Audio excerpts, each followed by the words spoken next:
not always opposed to verifying election results through audits, despite their numerous attempts to derail efforts in Maricopa County. Here's One America's Christina Bob.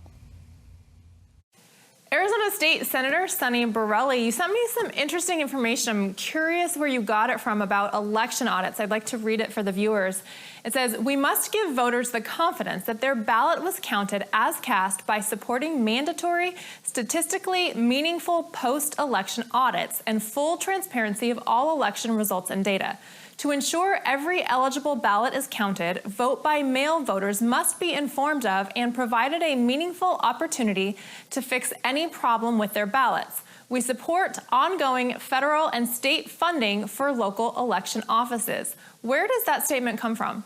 Well, you know, when I first read that, I'm thinking, wow, the future looks brighter already, because that's the 2020 Democrat Party platform on page 56.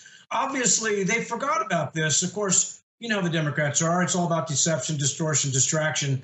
But you would think that they would be embracing this, but no, the hypocrisy is all over the place. Right. Not only that, but you know, when it's part of that says federal and state funding, doesn't say anything about Zuckerberg bucks coming into Maricopa County. Where's that $3 million? What's that being used to? This is a government function.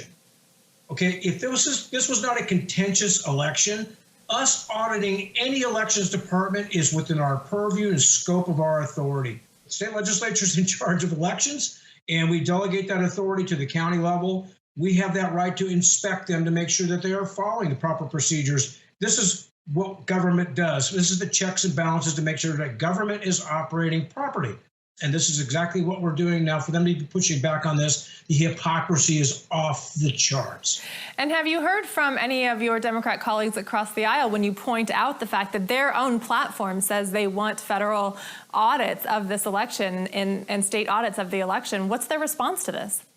They don't say anything back. They just kind of giggle about it and then just tell me to follow the big lie. Well, the big lie is that this is what we have is a cover-up for possible corruption. We can actually prove that there's an ongoing conspiracy of obstruction and resistance coming from the Maricopa County's office and the Secretary of State, Katie Hobbs, Democrat Katie Hobbs. Well, and I know all our viewers want to know, is the Arizona Senate committed to completing this audit and providing results to the people sometime in the near future? Yes, 100%. Once the audit is fully completed and the report is going to have to come back to the Senate Judiciary Committee, because that's where it started. Started in December with the first subpoena with Chairman Eddie Farnsworth, and then then we came into a new session, and then Chairman Warren Peterson reissued the subpoenas. This folder, basically case folder, if you will, started with the Senate Judiciary Committee. Now the results are going to come back to the same committee. We are going to hear the results, and then if we need to make recommendations for that special committee to take action, that apparatus is already in place. We do not have to be in session for that. We don't need the governor to call us in for anything. We can actually bring that in for the results. It's all going to be fully open to the public, so everybody's going to be able to zoom in and watch it because it's going to be fully transparent. I think this is going to be the most televised committee in Arizona history, and everybody else will be able to tune in and watch, and they'll determine what actions need to be taken. If it needs to be things need to be referred to the Attorney General for criminal action or possibly other floor action. So the fix remedy is already in place. Well, sir, thank you so much for the update and your time. We appreciate it and look forward to the results. Thank you. Improve your net, hire a vet. Want to see more videos like this? Visit ONN.